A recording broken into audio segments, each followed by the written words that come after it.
আচ্ছা হাবিব ভাই, আপনার এই হাতের অবস্থাটা কিভাবে হইলো? এটা গত বুধবারে আমি যখন অফিস থেকে আসতেছি, জিরানি আইসা দেখলাম যে গাড়ি ঘোড়া কিছুই চলে না। এটা রাস্তার এই অফিসটা কোন একদম জায়গায় অবস্থিত? সবিপুর, আমার অফিস সবিপুর, কিন্তু সাভার। আমি জিরানি আইসা দেখি কি এই যে মুজার মিল থেকে একদম জিরানি পর্যন্ত ম্যাক্সিমাম লোকেরা পুরা রাস্তায় জুট ফেলায় আগুন লাগাই দিছে। তখন আমি জিরানি থেকে হাঁটা শুরু করলাম। জিরানি থেকে হাইটে আস্তে আস্তে ফজিলাতুন্নেসার সামনে, গ্রামীণের সামনে যখন আসলাম, তখন পুলিশ এলোপাতারি বাড়ি শুরু করছে সবাইকে। কে ভ্যাকসিমকুর, কে সাধারণ লোক, এটা কেউই পুলিশরা দেখে নাই। সবাই বলতেছে আমরা সাধারণ লোক, কিন্তু পুলিশ এটা মানতেছে না। ঠিক আছে, পুলিশ সবারে এলোপাতারি বাড়ি লাগাইছে, সবারে বিভিন্ন জায়গায় আহত হয়েছে, কিন্তু আমি আমার এই হাতে লাগছে।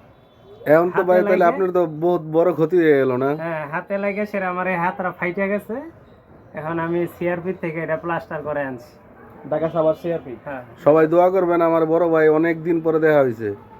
একেবারে মনে করেন যে একসাথে আমি আড্ডা দিতাম ছুটিতে যখন আইতাম, একেবারে বড় ভাই, যেমন মনে করেন যে ছোট ভাই বড় ভাই, বয়সে বড় হবো আমি, মনে হয় সম্ভবত।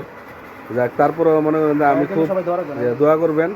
খুব ভালো লোক, 5 ওয়াক্ত নামাজ পড়ে আল্লাহর রহমতে, ইনশাআল্লাহ।